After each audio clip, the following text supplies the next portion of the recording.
नमस्ते प्रणाम। तो क्या है आपका नाम? अगर नया है मेरे चैनल पे सब्सक्राइब भी कर दीजिए मेरे जान। भोजपुरी में एक ताज़ा न्यूज़ अभी चल रहा है ट्रेंड में।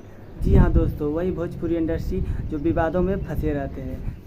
तो आप लोगों से मैं एक बात बताना चाह रहा हूँ कि भोजपुरी में एक न्यूज़ अभी थोड़ा तेज़ी से वायरल हो रहा है, ट्रेंडिंग में अभी वही न्यूज़ है। आप यूट्यूब खोलें तो उसी का न्यूज़ आएगा। तो जी हाँ, मैं आप बात करने वाला हूँ एक महान गायिका शिल्पी राज के बारे में।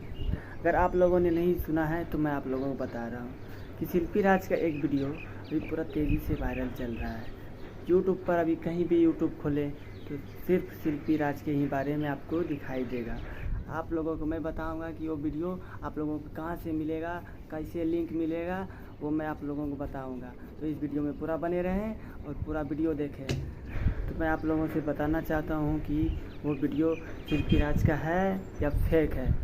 तो आप इस वीडियो में पूरा बने रहें। तो मैं आप लोगों को बताना चाहता हूँ कि उसमें वीडियो में पूरा एचडी में नहीं दिखता है वीडियो। ये बताना असंभव है कि वो वीडियो शिल्पी राज का है या नहीं। हम यकीन के साथ नहीं कर सकते कि वो शिल्पी राज ही है। अगर आप लोगों ने को वो वीडियो देखना है तो हमारे इस वीडियो के डिस्क्रिप्शन में उस वीडियो का लिंक है। आप वहां से जाकर वो वीडियो देख सकते हैं। आपको पता चल जाएगा कि वो शिल्पी राज है या नहीं। अगर वीडियो अच्छा लगा हो तो शायद सब्सक्राइब, लाइक एंड कमेंट। धन्यवाद।